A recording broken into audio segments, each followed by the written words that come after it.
just make yours go closer to this bottle. Yeah, and took the thing up. Yeah, no, let it be on your back rather.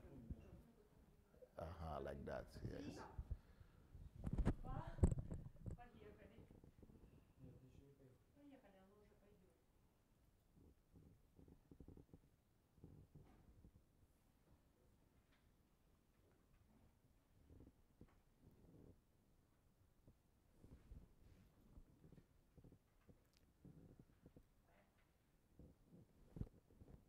Okay.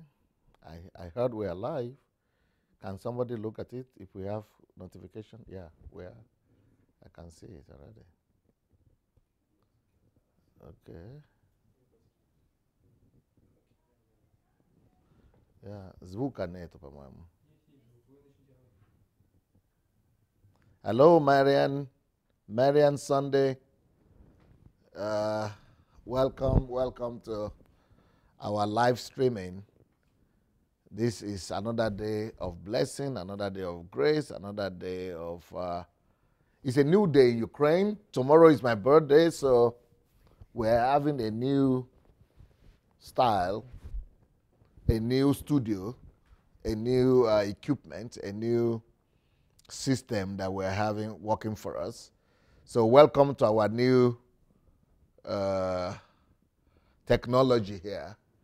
We are trying to catch up with time, to catch up with the modern civilization. So let me quickly welcome those of you who are here. We have Marian, we have Agatha, we have Sally, we have Binkwe, we have Plutonic, we have Kehinde. This is Facebook I'm reading right now. We have Kehinde, we have Toyin Olobayo, we have Shinwe, we have Babs, Sunday Yomo, Dr. Olubumi, Harry is here, Mabel is here, Plutonic, Goody, David, we have Helen, we have Justine, we have Jane, we have Veronica. Now, these are all people on Facebook. Let me go to YouTube now to try to, I don't know, I'm not sure I'm going to be able to see your names on YouTube, but I'm going to try. Because this is a new technology we are doing right now. And let me see who is there. Nope, I don't think I'm going to be able to see your comment here. No, no luck. Because this time I'm not broadcasting from YouTube directly myself. We are doing it simultaneously from YouTube and Facebook at the same time. Wow, we have 40,000 already subscribers on YouTube. 40,000 subscribers. Wow. YouTube is growing also. YouTube is growing. That is pleasant. That is good news. I have the boys with me today here. So, will you introduce yourself, guys? All right, hello everybody. This is Ojo, and I am a son of God and also a lover of God, and I'm so excited to be with Dr. Sunday this evening to review this mind-blowing series that I believe literally has sets the foundation for the birth of a new Christianity, not just in Nigeria, but in Africa and all over the world. So you're welcome, everybody.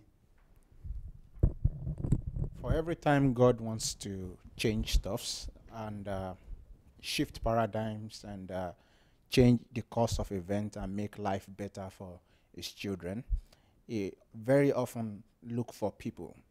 And many times I've seen that these people are people who first he sends outside of their country or wherever he wants to change the dispensation, wherever he wants to change the paradigm, before he then brings them back. And I find myself lucky, I find myself privileged, I find myself blessed to be one of those who God has found to use in this generation. And my name is Bamisaye Victor Eniola. Many of you know me as Saveto, others call me Mr. President. But for all that is worth, I give glory to God that He's found me worthy to be a part of this movement, to be a part of this course. And surely we can say that in our own time, in our lifetime, the narratives of not just Nigeria but Africa will change for better in our socio-political, religious sector. So the life of all our citizens are going to be better, and I'm glad to be a part of this movement that God is using. All right, so what we are going to be doing today is a little bit different because today is the concluding day for the series that we started, the Prosperity Gospel and the God of Mammon. Now, the Prosperity Gospel and the God of Mammon, we profiled a few of the leaders in the Nigerian church. So we're going to do the review together with Victor and Anu. And in the evening today, we are going to be doing, I'm going to be talking about the evil consequences, or about the consequences, why these churches are dangerous and why this form of Christianity is dangerous. And that's what we are going to be talking about in the evening. But right now, I would like the boys to, as to act today as viewers.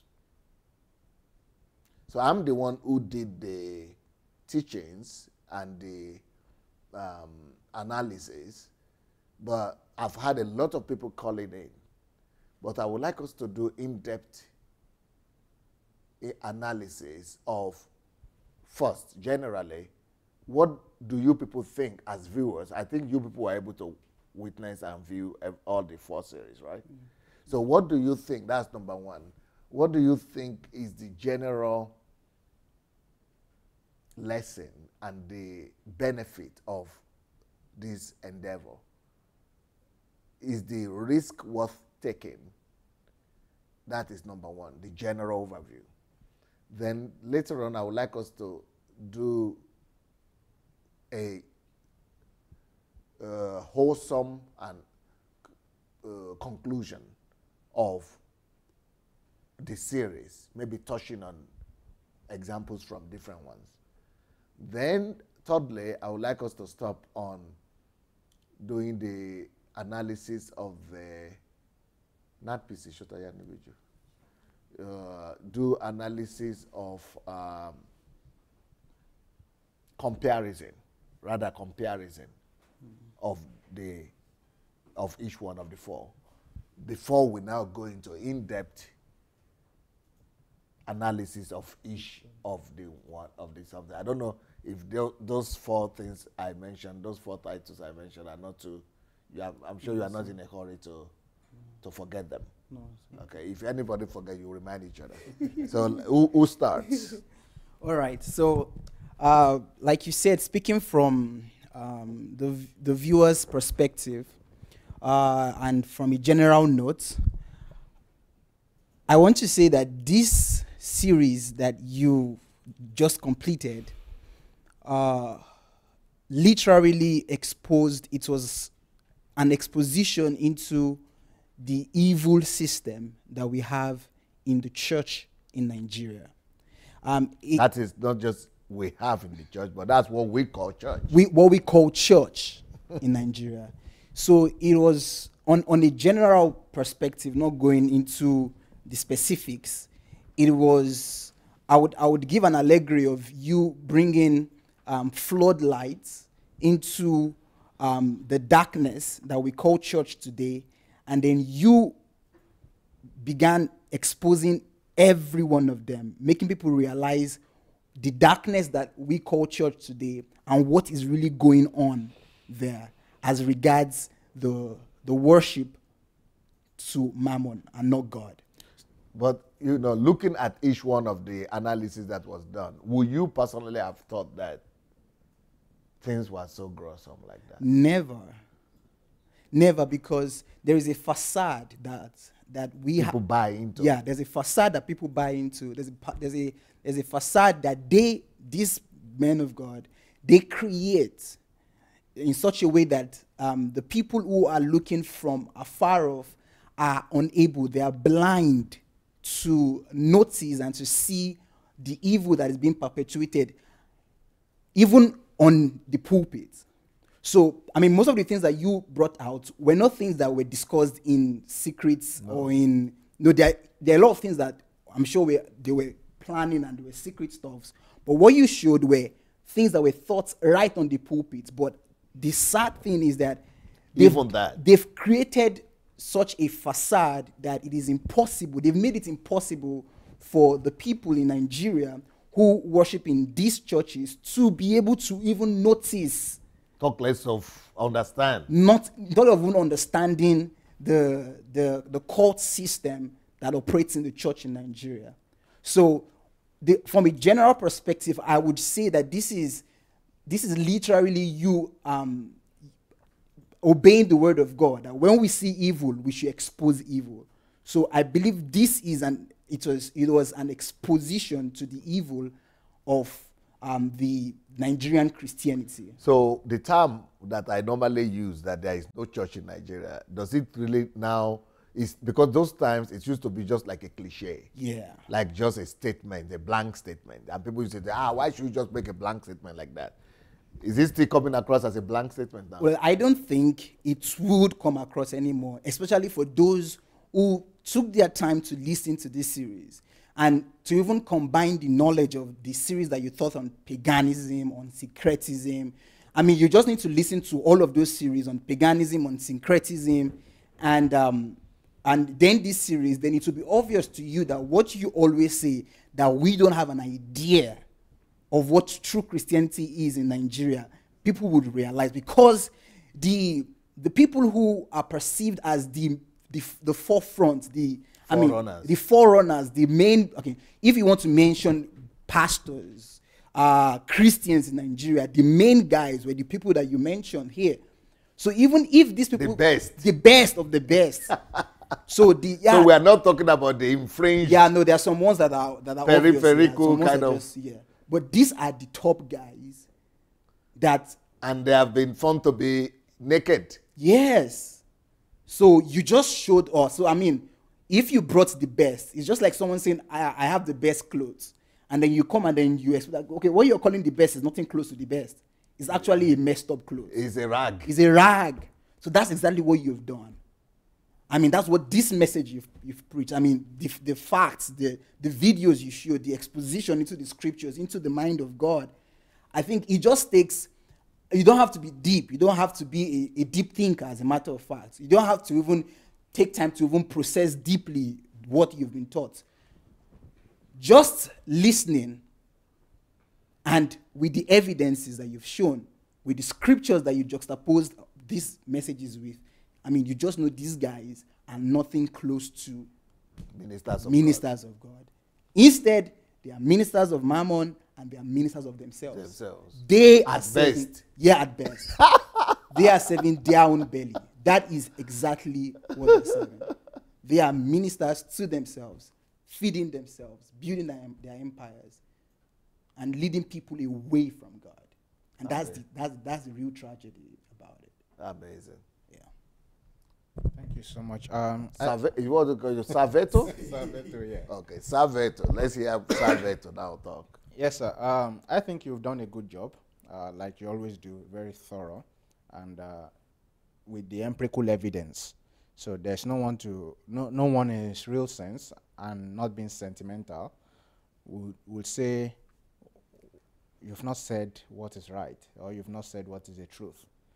Like Arno pointed out, the videos you showed were not even secret meetings. Yeah. They were not top-level meetings. They were what they fed the millions of their followers, both those who viewed live and the millions who viewed it much later. So these things are not in secret. That is the normal act. And I know for sure that it is possible to be very, very sincere and yet sincerely wrong. I mean, to do everything with the art of gold and the art of purity, but yet then somehow you're wrong. But one thing with the art of sincerity is that once subjects are raised like yours, like you've done, they don't look at who is talking. They look at what is being said. That's what shows sincerity. They try to find out what you are saying. Is it true? What can we pick up from it? But from what we've seen so far, it's as though they are not even sincere. So they are unsincere and they are still wrong. And why it's bad is because there's no other prototype, no model has come On the ground. before. Yeah, there was no model beyond what is being seen. So many of these people are the neo-Christians we're having are modeling themselves after these people. So they have become the model of what Christianity is within the context and conceptualization of what it calls or what it means to be Nigerian. Because, if you go outside of Nigeria, at least you will see some other models. But within the Nigerian system, this is the model. The model is... But it has been duplicated into African countries as well. Yeah, because the missionaries seemed to move from Nigeria, and because of the political structure of Nigeria within the African context, so things that trend in Nigeria tends to trend in the different African nations. So with the influx of Nigerians to other regions, and they take away their religion, and of course the biggest product Nigeria exports is religion. I mean, there's nowhere we've not taken it. So they now are able to change the paradigm of things in those places too, and the places that do not actually have a model are suffering from it. Now it has only taken those who have been able to abhor, who have been able to stand against religion in itself, to have been able to free themselves and their society from the danger that these Let me ask you, Victor, Christians the portend. same question I asked Anu. Did you know that things were as bad? No, I didn't know. So then I didn't even pay attention. Okay. So it is then pardonable for people who get so much shock that they attack me, because they if you were already aware that Nigeria is in the ditch, and yet you didn't know that it was so bad. Talk less of the people inside those systems. Yes. They were thinking they were doing good. Yes. So you could understand where the attack on me is coming from. Yes. Now, then the next question I will ask Victor is this.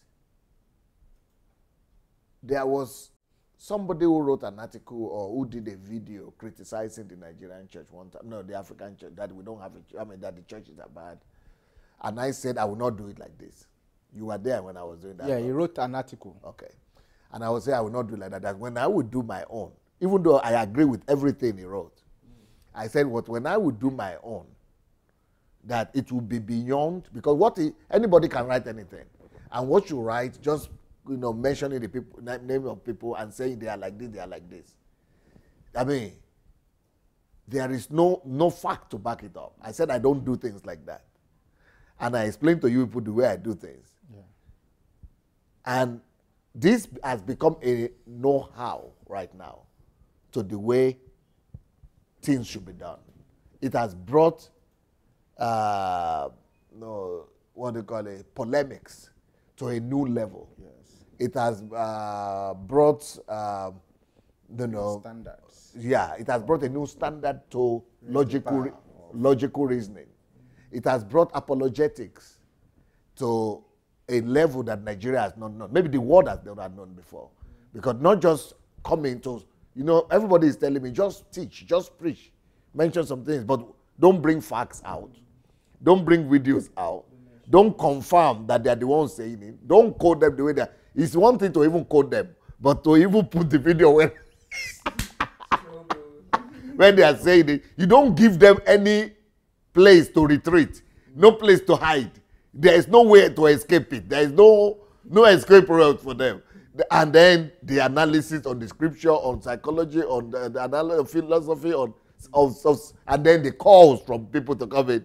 It is like it's like a total bombardment from everywhere. So what will you say? Because before I told you, when we were discussing that, when I would start my own, I didn't explain too much in details what it will entail. But I say it will be different, and it will be undeniable. Now, judging from hindsight. So coming from hindsight now and seeing what has come out of it, I would like to hear your For me, hindsight. what I first saw was your, in hindsight, armed with the benefit of hindsight and everything in retrospect, what I'm able to see now is your mindset, your intentions. I see that your intentions are not coming from you were not hurt personally by them. No. You were not trying to. There was no vendetta of any sort. Nope. Uh, No bitterness. There was no anger. bitterness. What I saw, and that was the particular reason why you said that I won't do things like this. Because if you had It shows written, sentiment and bitterness. Yes. Like Nigerians will normally do. Yes. Sentiment and emotion. it would just have been any other assertion. Nobody would have known where you are coming from. Nobody would know because there's no way you'll be reporting that you will not report with some sort of your sentiment, especially with writing, that people cannot see and feel the original document. But you said then that if I'm to do something like this, and in fact, when you shared the article, people were still attacking you. That how can the man of God be sharing? Just share.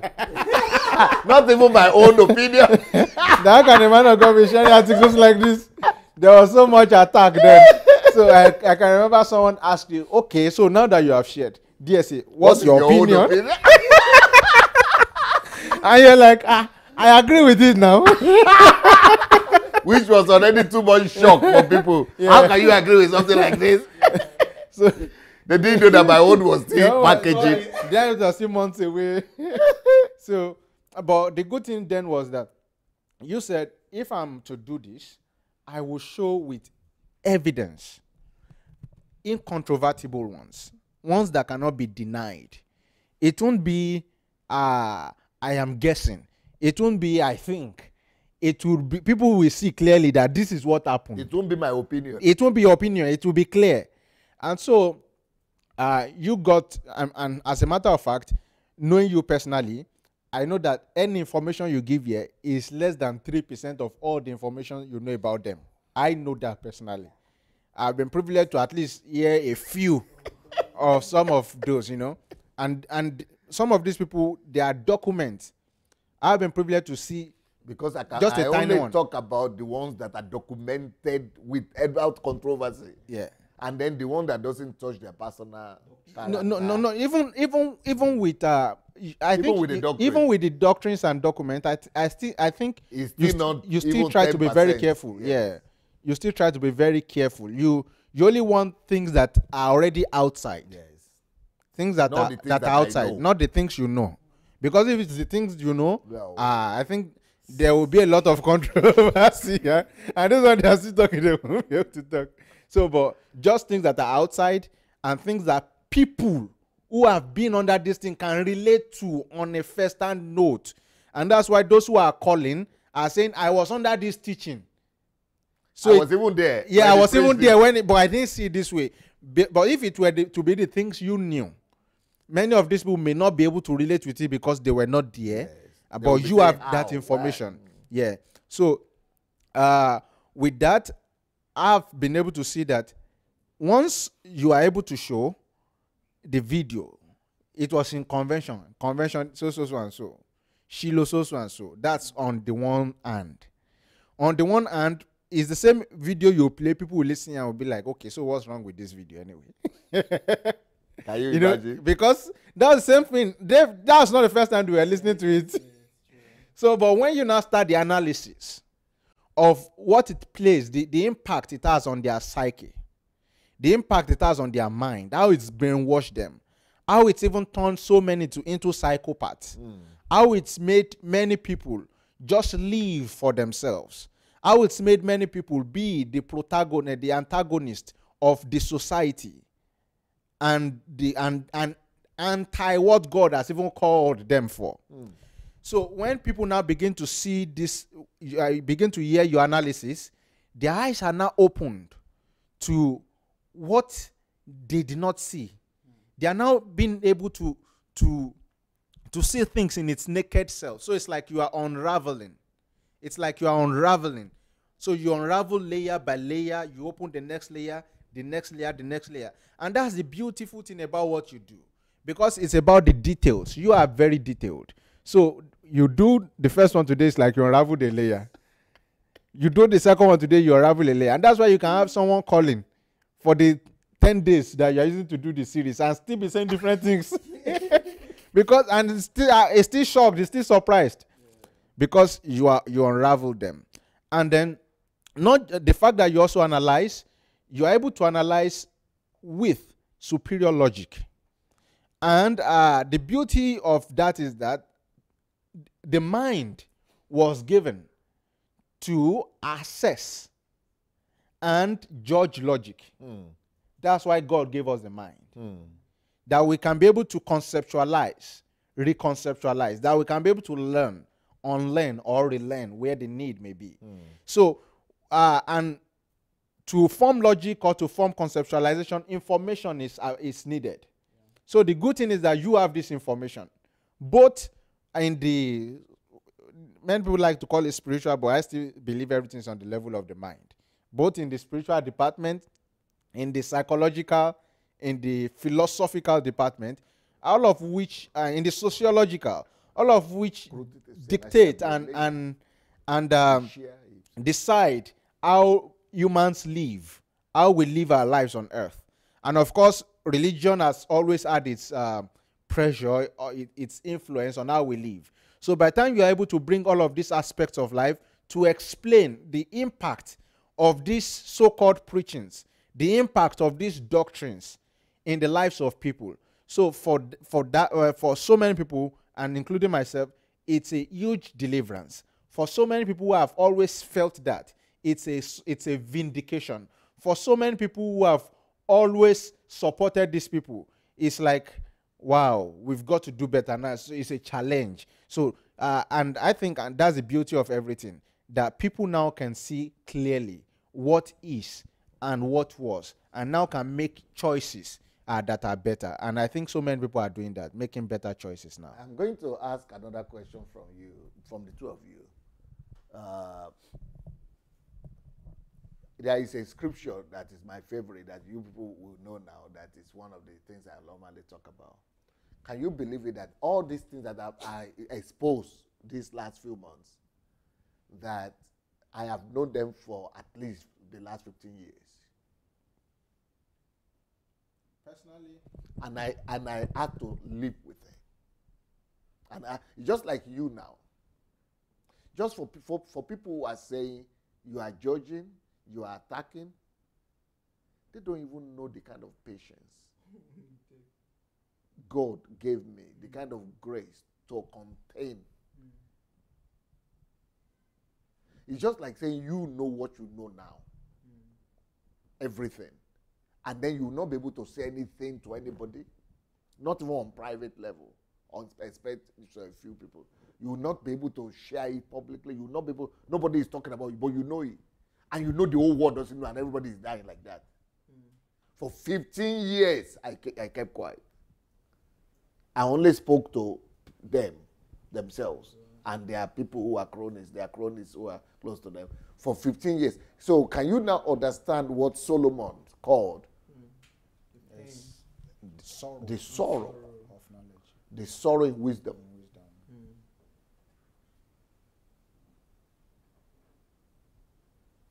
Knowing,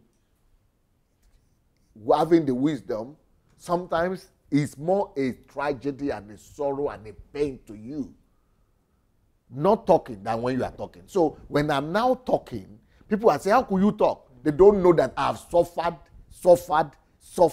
the sorrow of pain. The one I'm talking now, the consequences that will come is not it's not compared to the 15 years of silence where I had to just endure and hope that maybe something will happen. So talking now is like a relief. So can you imagine you having, or me having known all these things? And even though we are talking, unless you ask me specific stuff, you know me. If you don't ask me specific, I'll just say, hello, yeah, good. I don't know, people might not know that aspect of it, but they think I always talk like that. Even when I saw the article, I say it's good, but I didn't tell you people the details of anything I know.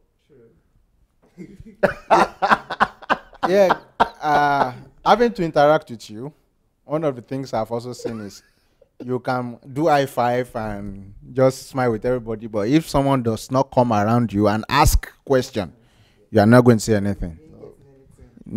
You will do high five, you laugh, You ask, how are you doing, everything, but without specific questions, you don't get to talk.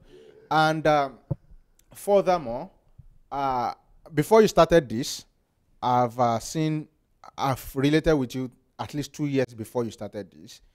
And for me then, I was anti the establishment.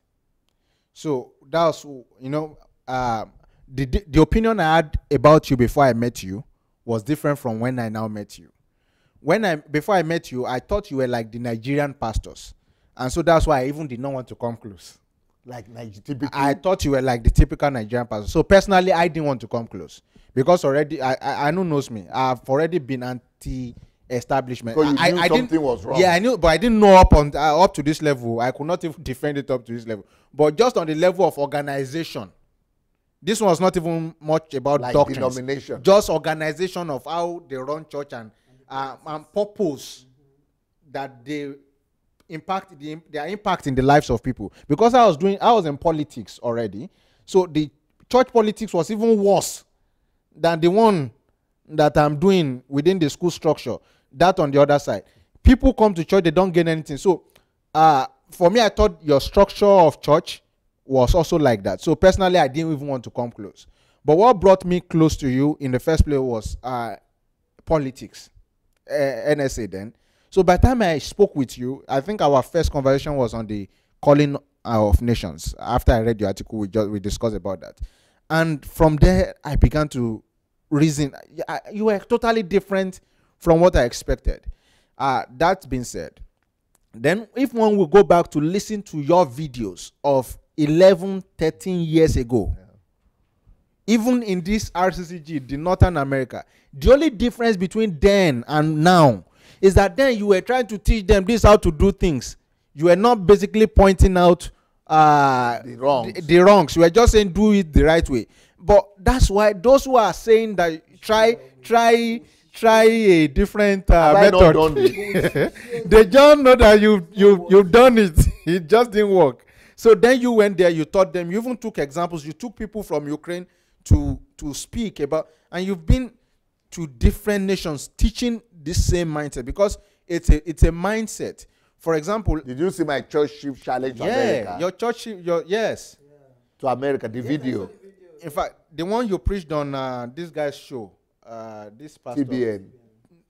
TBN, but Paul, maybe Vic, Pat Robinson. Winans, okay. Yeah. Mm-hmm. Yeah. So, these challenges you've been there. The mindset is there already. The only difference now is that, and I think particularly for you, what has made the difference now, what I think, in my opinion, apart from the fact that you've been ordering and dealing with the pain, is now God has now focused your face to Nigeria. Yes. So when you are now studying the structure of Nigeria, you are looking at what is the problem of Nigeria. That it was as bad, but I knew things were bad.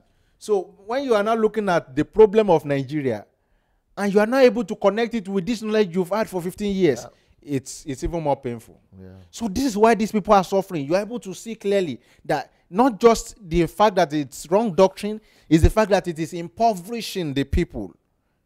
And I mean, that will even be more painful. So the biggest thing you could do then, or the lightest you could do, is to show people exactly what is paining them in the foot.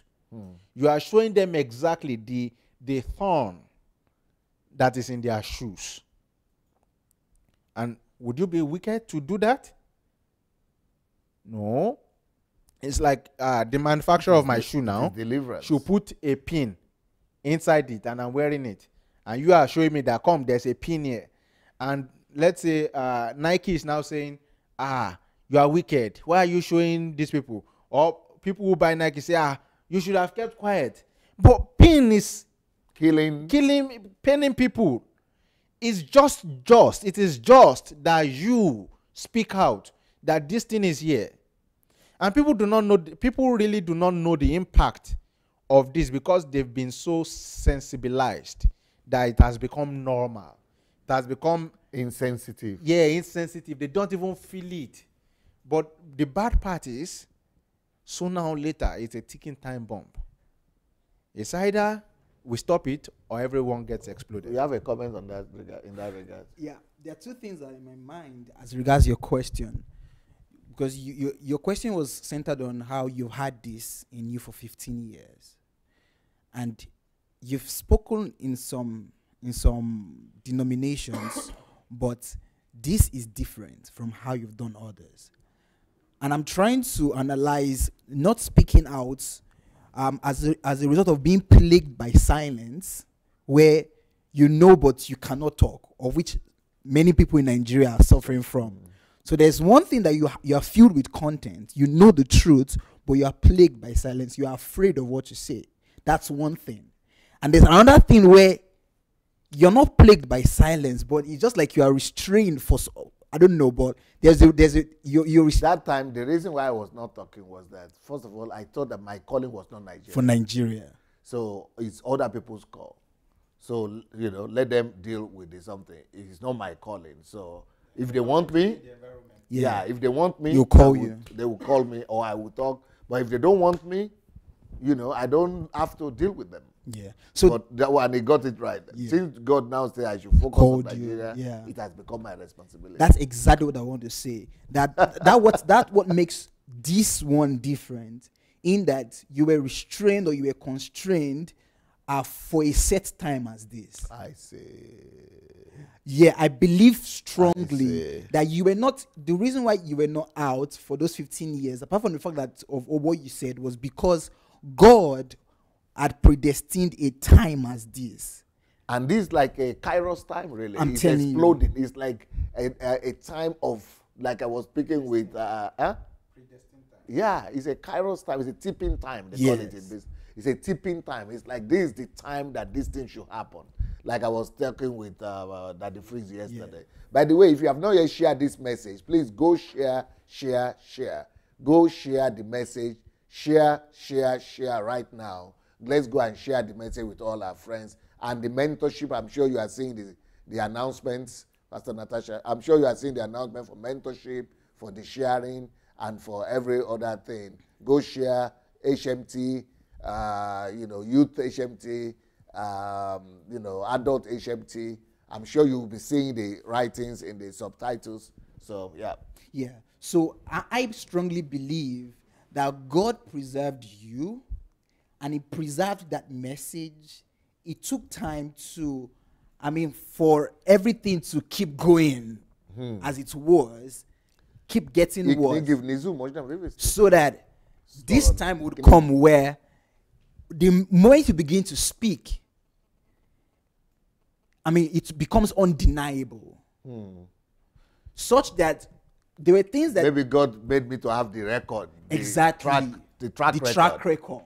He needed you to. I believe God was working everything together in such a way that now when you're speaking... And then I couldn't travel with my lawsuits in Ukraine. Everything, I believe God worked together for this time.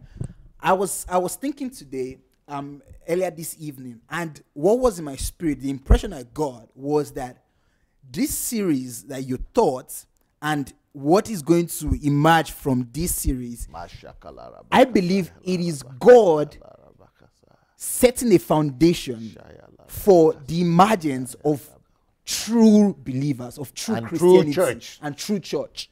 Not just in Nigeria, but worldwide. Worldwide.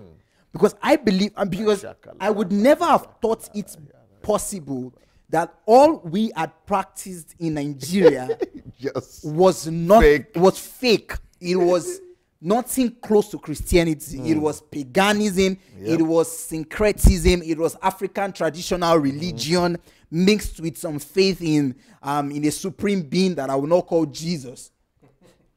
So I wouldn't have thought, if you told me that what we have in Nigeria is not Christianity, I would have debated with you. I would say, no, these people are, we are Christians, we are believers. But this exposure, these teachings, there's a new era. This is the beginning of a new era. God is relaunching his whole idea of Christianity. of Christianity. And I tell you, as a matter of fact, now people are realizing, people who are listening, who have ears to hear, people who could read the signs of time, people like the men of Issachar who could understand times and seasons would know beyond a shadow of doubt that a new era has just begun.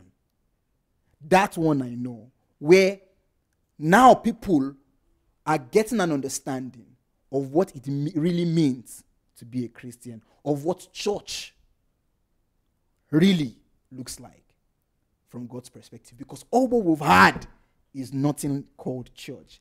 The idea of God concerning church, concerning even himself, has been hijacked by the God of Mammon.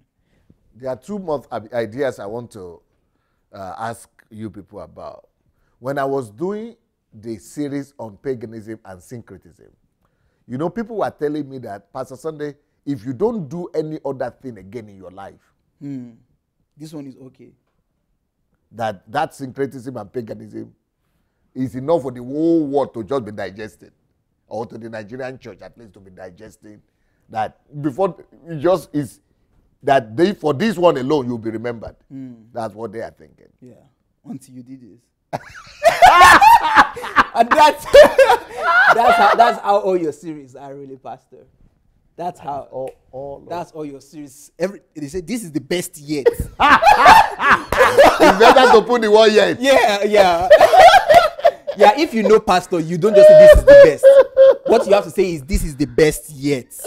On to the next one. Because I'm sure that this next series that you're doing, that is called the Temple Cleansers and Idol Smashers, people will still say the same thing. Let's wait till you. Yes. Understanding. That was my revelation. I mean, for Pastor, every message, every series is the best yet. And, with the syncretism and the paganism series, I can understand why people thought it was the best. But I can understand why it didn't cause so much effect as this one. And I'll tell you the reason. Why? Because with the syncretism and paganism series, there are two strongholds that keep people in bondage. And it's difficult if people are not able to see through these strongholds. That's number one, religion. Number two, culture. Now, with the paganism and syncretism, it's a mixture. As compared to God of Mammon is not mixture, it's money. Clear. It's clear. So, but with syncretism, it's a mixture of culture, a mixture of some things that you showed about religion, also a mixture of some mind games and some brainwashing, hypnotism. Yeah, magic, hypnotism. So it was a whole mixture. It couldn't really hit the nail on the head and to show the real God of these people. Because what this series did was it showed who these people are loyal to. It showed who their loyalty is to. And it is not to the God of heaven. It's to the God of Mammon. And just by the mere fact that you were able to show that these people you're calling pastors, you think they're serving God, it's not God they're serving. You showed the idol and the God that these people are serving. Then you got them. Because the whole idea of the syncretism is for money too. Because syncretism and the whole paganism, the goal is for the God of Mammon. It's God of Mammon. Why would they want to do miracles? Why would they use all those things? It's because of the mediums. Everything is because of money. So this series that you did, and you just showed the whole church and the whole world who the God of these people is. But this series, do you know what? Before you say that, before you say your opinion, Victor, this series, before I started it, I started this series when? 40 weeks ago. Yeah. That is how many? 40 weeks. No, more than 40 days, because I still did the healing and something. Okay. That's another 20. You started was it after the HMTO? Okay, let's say I did it for 3 months. Is it more than 3 months? It will be up to 3 months away from your mistake. Maybe 90, more than 3 months. It wasn't this year now. We lost track of it. Anyway, let's say I started this year. Let's say I started this year with Adeboye. Yeah. Oh, or this particular Series. Started, some February, yeah. March. After HMT. March. Yes. Before HMT. And then I continued. No, after. HMT was just After. I started with Prosperity Gospel. Yes. So, do you know that before I go to this God of Mammon, we have started talking about it from July last year. And from July, I had said, I am going to do it. But it was not coming. It was not coming.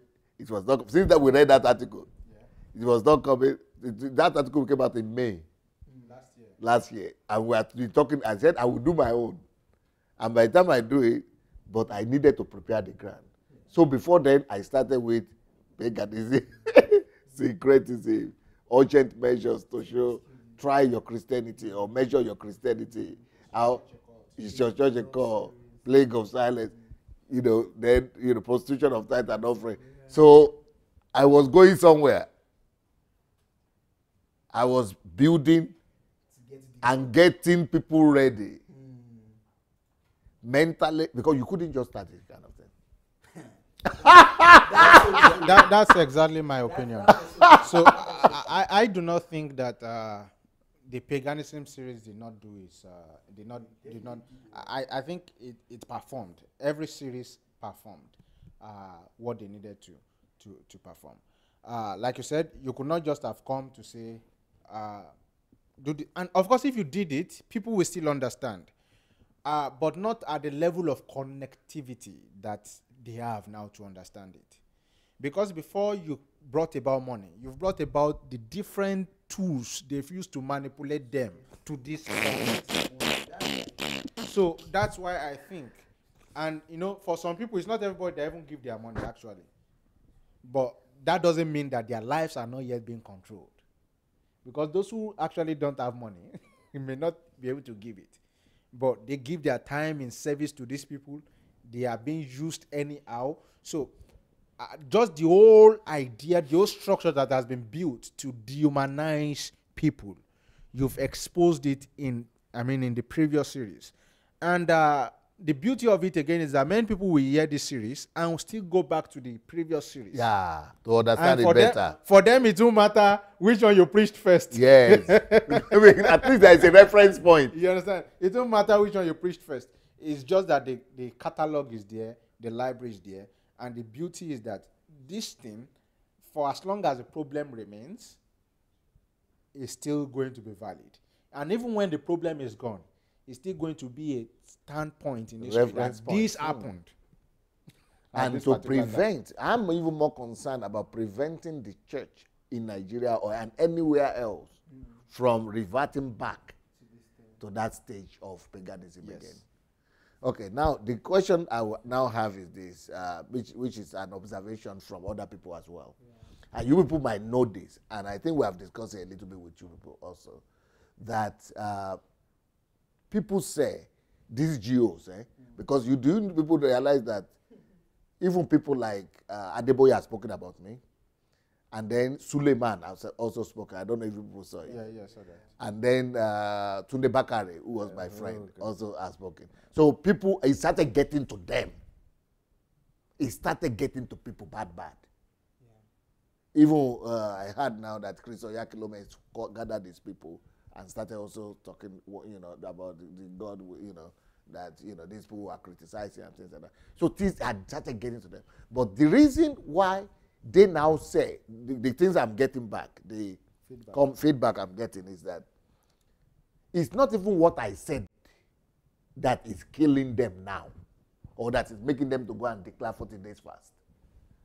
What is now getting to them is the fact that if I had said it once, like all Nigerians do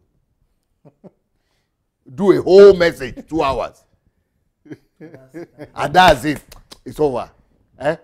who just get sensation and That was what they were waiting for. They had patience. Oh. They didn't. They had never seen it before. They actually they were patient too. Before they responded, it took them a long time. Oh. Because they couldn't believe that this man is not stopping They now. didn't know you were going to sustain it. Well, he's not stopping now.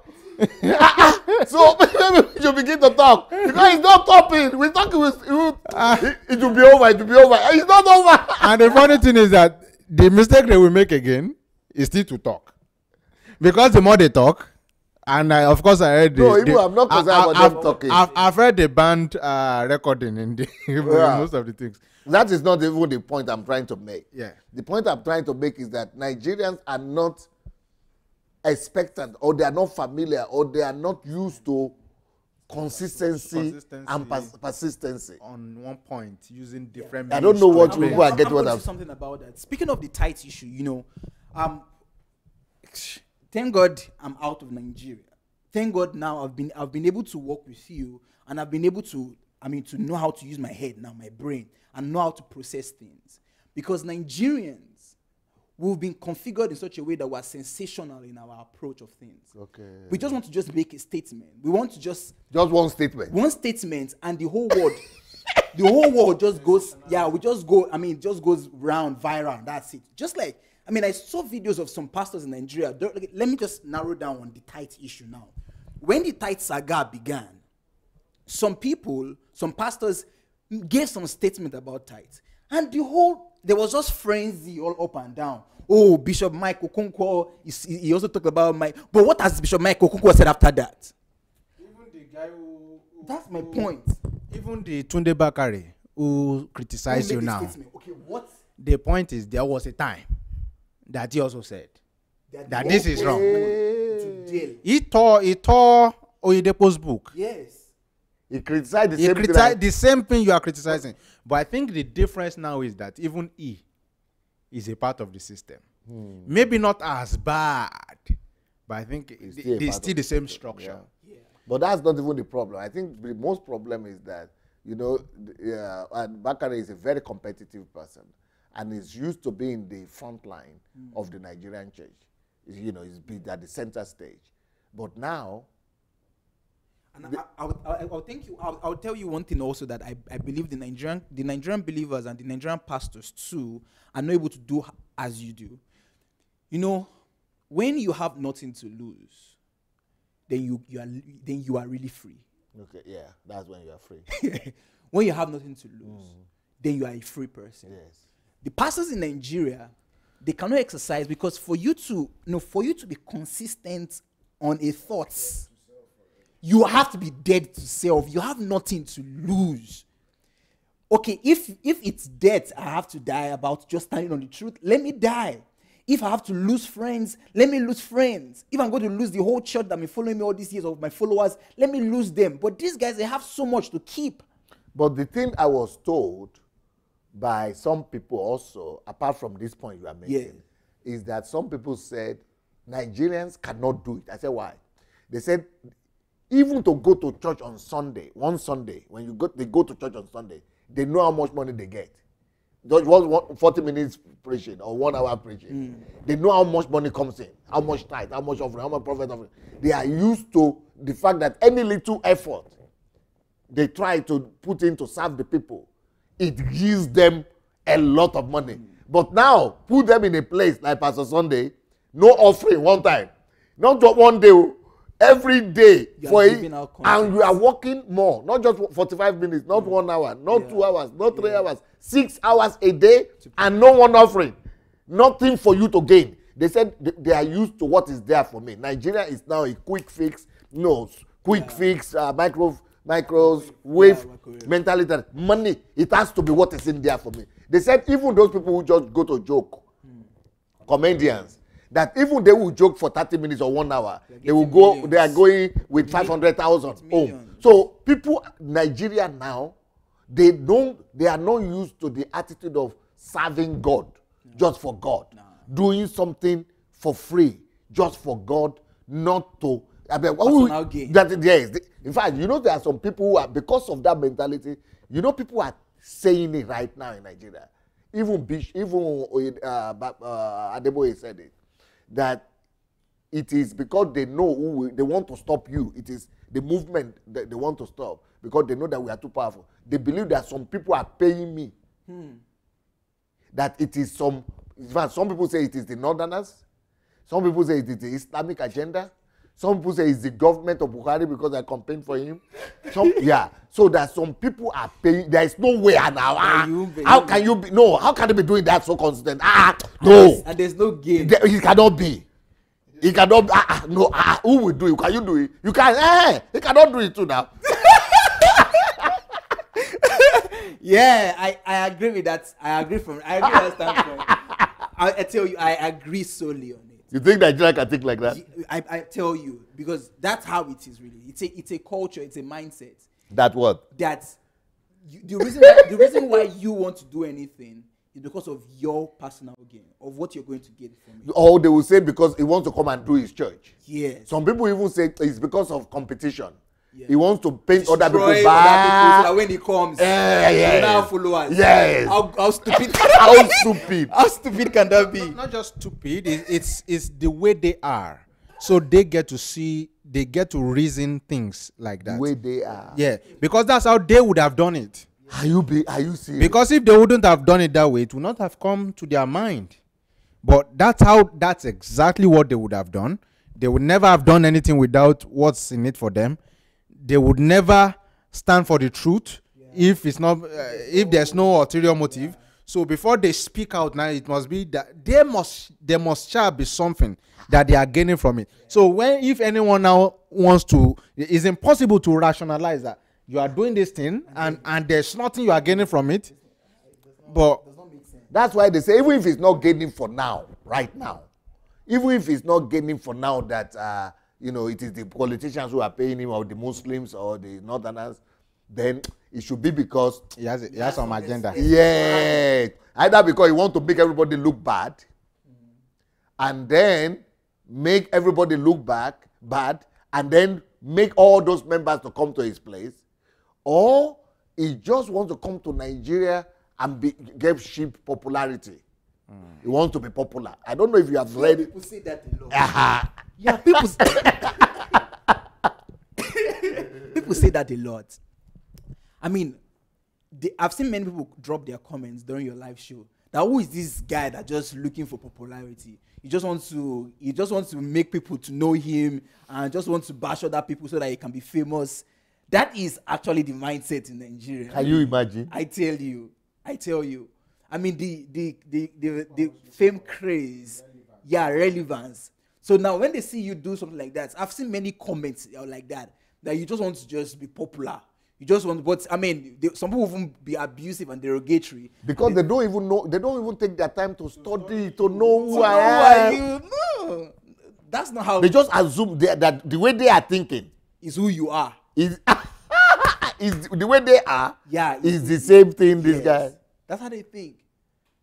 So what you're doing really does not make sense. I mean, it does not make sense to an average Nigerian. That's number one. Now, not to not talk about you now speaking these things that are against their religious belief as Christians. Then, for them, they're like, you are just. I mean, when they say you're an antichrist, they really meant it. You know where they're coming from? They really meant it. Yeah, because this is just against the status quo in every definition of it. Even their pastor is a pastor because of what he gains. Wow. Because otherwise, why has being a pastor become an occupation? Naturally, being a pastor is not an occupation. Service, supposed to be a service. So, but now stewardship. It's an occupation.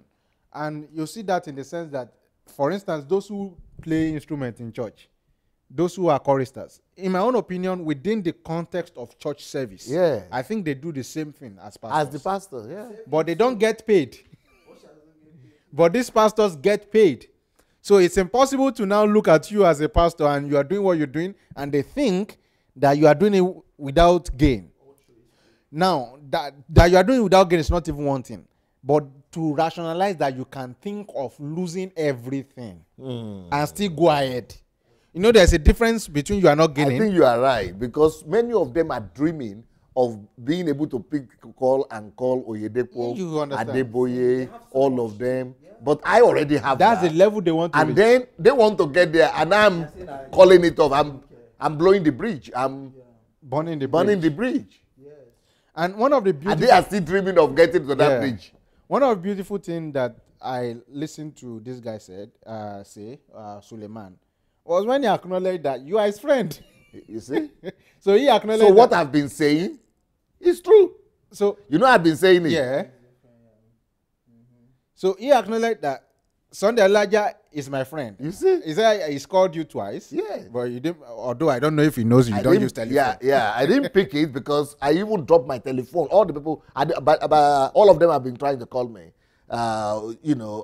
Bishop Wale Oke said he had called me thousands of times, hundreds of times, and he couldn't get because I dropped the phone. I don't have telephone again. I don't use telephone. I know that Oyedepo will be trying to call me, Adeboye will be trying to call me. All the bishops, every single man, even Americans, Europeans, are all trying to call me. The people they know. I just took that telephone and broke it. So no telephone. So no excuse. And the day when Pastor Rory came, Yeah. and he was also saying of how he had called you, Yeah. that you should stop this. Yeah. But he now came and Until his eyes opened. His eyes opened, and it was so broken. So they cannot even imagine that not only is it that you are not going to gain anything, but that you are going to lose all of these things. They can't fathom it. Can't fathom it. That you go and lose everything. That you lose all of these things, they can't fathom it. But the beauty of it is that if indeed God is one who had sent you and has instructed you, then the reality would be that what will it profit you to gain the whole world, would include everything in the world, and then lose your soul, because your soul is your identity. Your soul is a reflection of the God you see part time. And if God is saying do this and you are not doing that, you are losing your soul at that very moment. So you understand what it means to follow the will of God. And a man once said that being a Christian is less of avoiding sin as compared to boldly fighting for justice and righteousness. following the will of God. And so you have come to that consciousness. I mean, you've been there. But again, God is sending you to this aspect, because this is exactly what you do here In Ukraine. in Ukraine. And then with now what you No friends, only enemies. But now you are looking back at the structure in Nigeria because But they God is didn't sending you know there. that is what made Sunday Adelaja who Sunday Adelaja is here. Yeah, That's what they just know about the fame, the glory. about the glory. Don't know what you. They didn't know the price that it took. And the good thing is, even we work in psychiatric hospital, and even some of the patients, they know you. I was on Are basketball. you serious? I was on basketball. Even people who are psychiatric. Yeah. I was on the basketball court. Was that Friday or Thursday? Yeah. Then there was this guy who came to sit there, and because I was black, he was asking, "Do I know Sunday Elijah?" Me, I was acting like I didn't understand Russian at all. Was saying non takwe veliki Veliki. Chilovek. That means what in English? That is a very great man.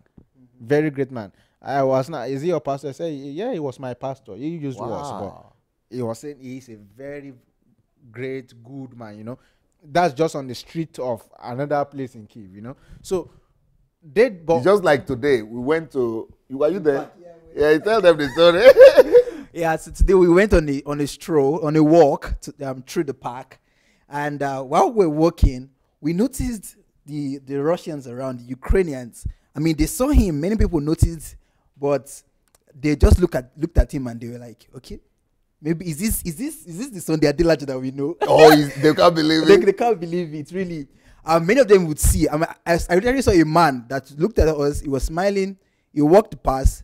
Then I looked at him. Then he looked back, and he was like, "Is this the same Sunday Adelaja that?" No, I mean, obviously, like Everything was Everything was obvious. Not just one person, No. not two person, not like tens. All of them were All just of looking. them. The whole city. the whole place. It was just one guy that was bold enough, And he said that he couldn't just sit back. He cannot hold it anymore. Yeah, he said he couldn't sit back. He couldn't just hold it. That he just had to. I mean, he just stood up from where he was to come and meet him and to just thank him. And he was talking about how what he has done. There is no human being that can do it in Ukraine. Yeah, that's how. He's an unbeliever. Yes. So he came to meet Pastor and he was telling him that what he has done in Ukraine, the amount of lives he has touched. And interestingly, he's not from Kyiv. He's not from this area. 300 300 kilometers. And what was he saying? No, Yeah. So what was he saying? He was saying the testimonies of how through pastor's ministry, people who were on the streets, drunkards, drug addicts, how their lives, were changed from just being a drug addict to become. He said even he got to his own village. Yeah, even in his own village, 300 kilometers far away from Kyiv, everybody knows there.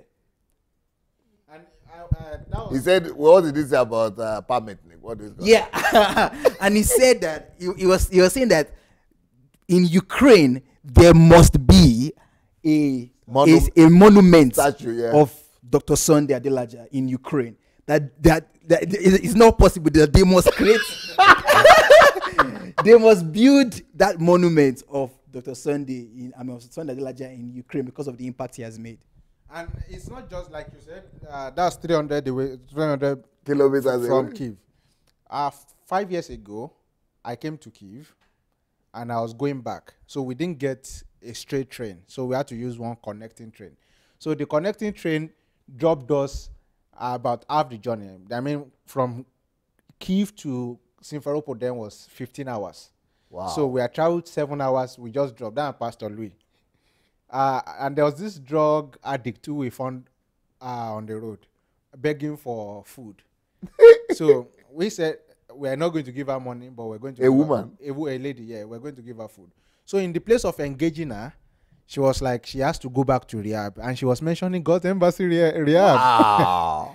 That she's been there, she left, but she has to go back. Are you serious? And that was five years Where ago. was that? I can't even remember the town. It just dropped us somewhere in the middle. In Ukraine somewhere. Yeah, because we didn't even leave the train station because we had to wait for the next connecting train. We didn't find a straight train. So it just dropped us and she was coming to ask. He was saying that there's no village you go to. So yeah, just that one. I don't even know the name of the town because the train. So the impact was even still felt by someone there from the structure. Yeah. I mean, that was what the guy really was in awe, really. He came and he was like, he even talked about what he is doing by himself. I mean, what the things he has learned, just learning from the life of Dr. Sunday, what he is doing right now, gave his contact, like, the impact that Dr. Sunday has made in Ukraine. He said you are not human. He said that you're not human. That no human being. No human being can do what you have done. And to talk about this, we are basically even talking about those who like you. To talk again about those who don't like you. So the whole idea is that popularity cannot necessarily be without controversy what you are looking for. Yeah. Because you've touched people who dare not to be touched. Who said to even enter because even before I met you, the idea I had of you was this, and that's why I could come to you on the political level, was that there was a Nigerian man who is controlling things in Ukraine. Who is controlling, because most of these guys were in your church. Yeah. And some of them you raised from the level of drug addicts. Yep. I think even the mayor of Kyiv then. Yeah. He was just drinking anyhow.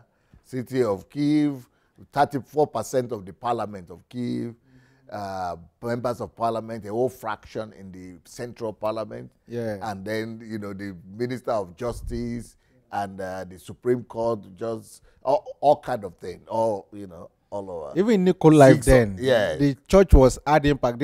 I just didn't understand Russian. So that's why I could. The impact is there everywhere. So anyone who is thinking that you come to Nigeria and you're looking for, in fact, even that you are not in the Nigeria, the popularity is even there. So I think it speaks of the ignorance of such person. So I think it's forgivable. But why is consistency and persistency and sacrifice such a rare quality and virtue among our people? Not just in the area of church, but generally. It's like sensationalism, sentiment, those are the things that we're exposed. First, because, and this is without any form of, I'm not trying to insult Nigerians, but it's the reality of what's on ground, and I just have to say it as such, is the fact that there's an absence of deep thinking. So without deep thinking, it's impossible to get to the root of a matter and then begin to address it from the root. Because if there were deep thinking and you get to the root of a matter, not just what the opinion of Anu is, what the opinion of this person or massaging a sentiment, just to talk about the root of the issue, there's no way you will ever want to leave such issue half addressed. But our people don't even get to the root. So they only address to the level that they know. So, and once the information is not there, they don't know it because they didn't think deep enough to that level. They just cannot give it. And because so the way Nigerians have now interpreted my persistency, you know what, is that you just want to destroy these men. How can you stay on it for 10 days, 3 hours, 4 hours? You just want to destroy this man. God will punish you. God will punish you. In fact, you know. It's a question of, and it's an issue of a value system, all right, Pastor? That's just the idea, because consistency that you're talking about is a value system. But we have the opposite in Nigeria. It's the opposite. And what is the opposite? It's instant gratification. What we have in Nigeria is instant gratification. And if we only had instant gratification and we never celebrated it, then it would have been another thing entirely. Why? Because if people just had the culture of instant gratification and they got result and then everybody just goes like that would be okay. But what we have in Nigeria is that we have even a celebration of this frivolity. That now the people that we celebrate in Nigeria are not people who go through the process. What we have in Nigeria are people who just go on reality shows, spend some 6 weeks, just no productivity, nothing that is adding value to the lives of people. Sensationalism. They go on a reality show, they are there for 6 weeks or 8 weeks, they come out and they become a star to the whole Nigeria.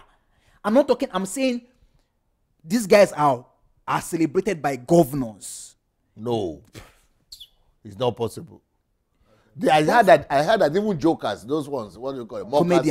Comedians, that they are also being, even governors invite them, presidents. That's what we have right now. So it's not just a question of the emptiness. Wrong value. Exactly. So we're celebrating emptiness, celebrating mediocrity, celebrating frivolities, celebrating mundane things in Nigeria. So now when they see another human being who seemingly is not going through the path of instant gratification, you're an alien to them. You alien. Yeah, you. They don't recognize you. What are you doing? Why? Because the mindset that we have, the culture that we have in Nigeria is a culture of instant gratification that has been propagated majorly by the church. And now, out of the church, we now see it spread across the whole nation, where people are not willing to go through the process of things. Now, what we have in Nigeria, a common saying is wuru-wuru to the answer. Wuru-wuru to the answer means just shortcuts. So everybody looking for a shortcut. Who can crook? Just get it. So a person who is living by hook and crook, a person who is living by the wuru-wuru to the answer, just trying to get things fast, the person cannot have anything close to consistency. There's nothing like perseverance in their equation. Pain. Nothing like pain. Because I'm paying the price of pain every day. Yes. I'm paying the price of, opportunity cost. Forgoing my whole church, forgoing my whole ministry here. We have in Kiev alone 40 churches. in Ukraine alone and close to over 300 churches, you know, all over the world, you know. See, I have to delegate all that so that I'll be able to get results in what I'm doing. But people don't understand, but why should it be? Some people are asking, what must it be that you have to do things on everybody? Must it be, must it be that you have to do, okay, well, you do what is okay? Just do one and keep quiet. Let them have peace. It begs the question again of, are we looking for truth? Are Nigerians looking for truth? For as many people who are looking for truth, they would appreciate exactly what you're doing. But unfortunately, we don't have that much people in our country. It has not become a value system. It hasn't become a value system that we uphold to search for truth. Because in the search for truth, one realizes that one thing is true, that there will always be pain. You would either have the pain of sacrifice or you have the pain of consequence. And the bad thing is that because we've not had someone, a group of people, a dispensation of people pay the price to bear the pain of sacrifice, to birth this revelation, we have been paying the pain of consequence. So everything that our society is today, even the flawed value system, and this one is not even just flawed, it's decayed. The decadence we have in the society is the old yahoo, the old everything that we have that is going wrong is the pain of the consequence of not having one person or a group of people to say, I am ready, send me. I'm going to pay the pain of this sacrifice. And that's what you're doing now. And it will only take those who are eager to see the truth, those who are ready to confront the truth and confront issues, to see that you are not attacking their personal and individual lives. You are only showing what is wrong in the values that they are propagating and people are getting, that is deciding the projectile, that is deciding the projection of our lives and our national ethics and behavior. You are only addressing the things that are actually painting us and giving our image and picture as a nation. These are things you are describing. Yeah, an average Nigerian should be seen as someone who just doesn't have potential, but is bringing his potential to fruition. Who, you know, the way they describe us, we've been described on the level of potential for too long. But potentials don't do much.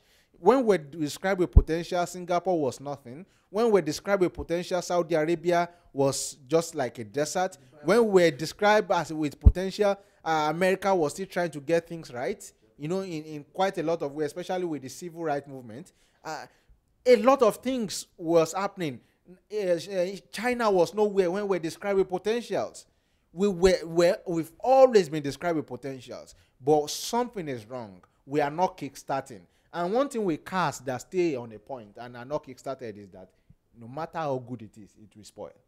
It rottens. So, and it's just life. It's the theory of use and disuse. If we exercise the right values, which you are bringing out, and excise out of our lives the wrong values, then we will be moving towards the right path. And I think that is exactly what you're doing. And those who appreciate truth will see exactly what you're doing for what it is. So I am going to ask you one last question because we only have about 10 minutes or less to go. The last question is, what one thing will you people say you have learned from all those 4 people that I have highlighted? Adeboye, Matthew, Ayokilome, and Oyedepo. What is the one main decision you people have come to, or understanding that you have gotten, or revelation that maybe from what they have said, maybe from my analysis, maybe from the videos, maybe from the calls? What is one conclusion that you have all come to in regard to each one of these different people? One conclusion I've come to is that maybe they started right. Just maybe they started right. But where they are now and where they are leading the church to is to destruction. And I say that without any fear or favor. I say that with all full conviction. Because from what scripture talks about, from what Bible says, it says, for instance, in Luke, that no servant can serve two masters. For either one, he will hate the one and love the other, or he will be devoted to one and despise the other. You cannot serve God and money. So I have seen here the impossibility of putting money in the driver's seat and expect God to take the wheels. I've seen the impossibility of giving the keys of the house to money and expect God to still be the landlord. I've seen, again, scripture come to life, that the love of money is the root of all evil. And so the moment these people have brought money to the forefront, their heart has been open to all forms of evil. And so they propagate this evil, they expostulate evil, they teach this evil, and even they are not aware that it is evil. Or probably they are aware and wickedly so, because their heart has been desensitized. They have no form of human empathy. They really do not feel the pain their evil is causing.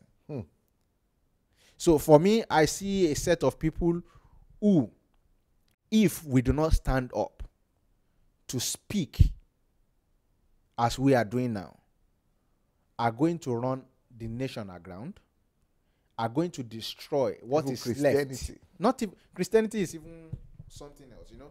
For Christianity can come again from that place. But they are going to destroy the people. The whole nation. The whole nation, the psyche.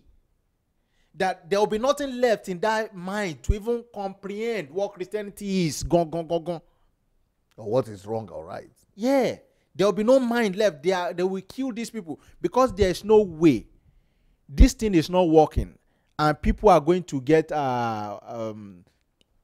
disoriented, or what's it called? Yes. They are going to feel bad about it. No way. Somehow they are going to realize. Because when someone gets to ground zero, you already know I'm on ground zero. They are going to be disillusioned. Disillusioned. Thank you for helping me with the word. They are going to be disillusioned. There is no way. And that's why in Nigeria now you can see the number of atheists is going rapidly. So for me here, I've seen that these people, all they just want to do is build money and build their empire.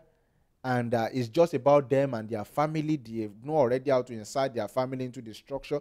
It's just about them. They care less about the people or the nation. How will you answer that, address that question? Well, I must say that anyone who decides or desires to be a leader must understand that it's a huge responsibility. And I'm saying this for a reason, because God has placed leaders to be servants for the people. Now, the people become what you serve. So if you serve them good food, they are healthy. If you serve them rotten food, they are going to be rotten. Nigeria is in a state today. The people in Nigeria, over 80 million people in Nigeria, are in their state today because of the failure of the people who God had given that privilege to serve the truth. These people now have taken the truth and they've sold the truth for money. Buy truth and sell it now. Exactly. So that's what they did. So now they've exchanged the truth for money. And that is the reason why we have a Nigeria. So what have I learned from this expose is I've learned that as leaders, that's number one. And this is a personal lesson to me, that I'm responsible to make sure that I live and I discover the truth. And not just to take what has been passed to me. Down. Because I was in that path. I was in that path. I was in that path where I was listening, eating from the likes of Oyedekpo's, from Oyakilome's. I was just eating their own message, just eating the lies. I was consuming it. Thank God that I got the truth and the light from you. If not, I would have reproduced the same thing that they are doing.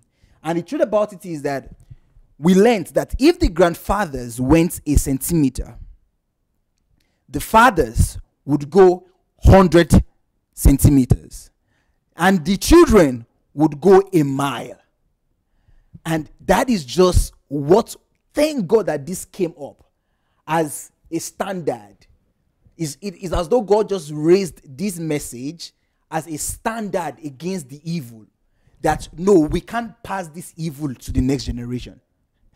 That's exactly how I see it. That for me, it is like God, through this message, has raised a standard against the evil that has been passed down from generation to generation. And I'm glad.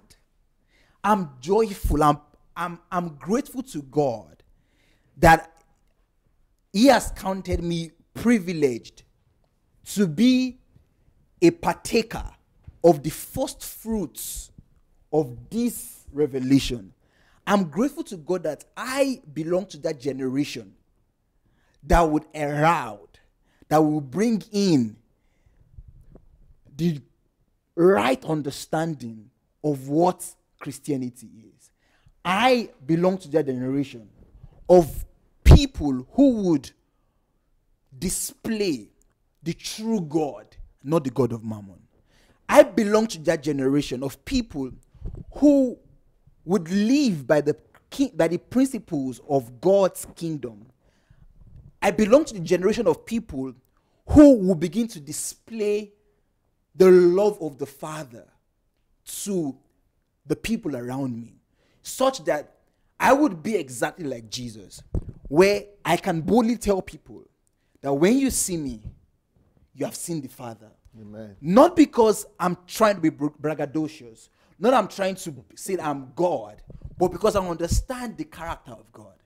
I have come to understand that the number one obligation I have is to build a personal relationship with God, which was not the priority that these our fathers have. Their priority is nothing close to having a personal relationship with God. Rather, they have become the medium. They have become the idol where people would have to replace God. That have replaced God.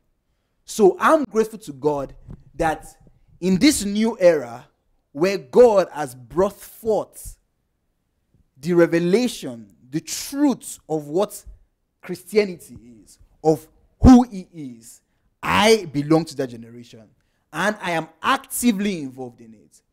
And I'm not afraid. I've lost the fear that has kept the people in my generation from aligning with this truth. But God has helped me. I've lost the fear. I've contacted superior knowledge. I have been fortified with understanding. So I can boldly declare wherever I am that I know the truth and I will not sell it. I know the truth and I understand. It does not matter who is against me. It does not matter what I have to pay for it. I'm going to stand on the truth, and this is my choice. I can do no other.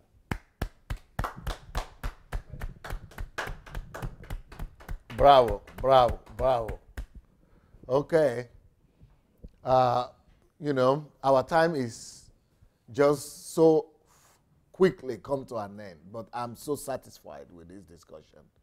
And I'm going to change the plan for the evening program. So instead of coming by myself for the evening program, I'm going to probably invite the guys to come back. So that will continue, because today is the total conclusion of the matter on the subject of the God of Mammon and the GOs of Nigeria. So I have videos that I would like to show tonight. Then I have people that will be calling in. I have one voice message that somebody has called in already, but he doesn't want to call in live that we have recorded. Then I think we are going to be discussing them. And then I have my slides, of course, that we are going to be showing. And I think we still need to discuss those slides also. So we have a lot of work ahead in the next 30 minutes. If you have not yet shared this message, please go share. If you have not yet joined the mentorship program, I'm sure you have the link on the screen. Go join the mentorship program.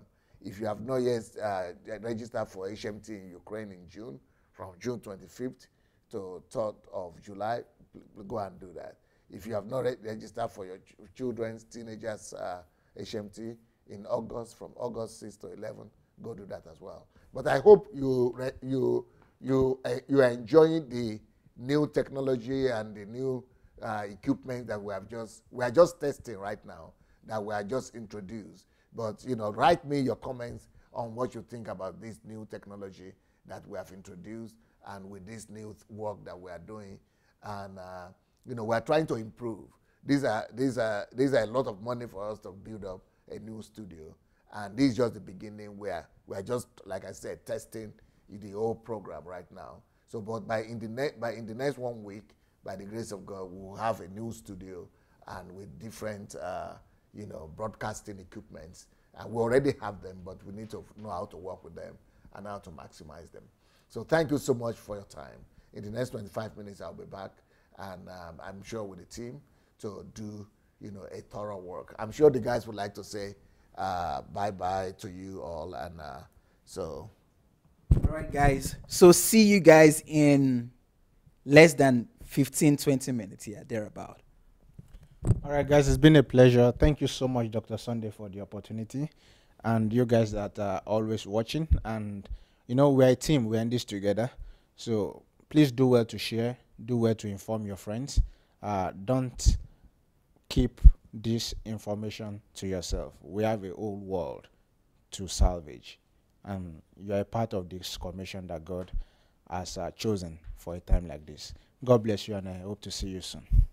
Peace. Bye.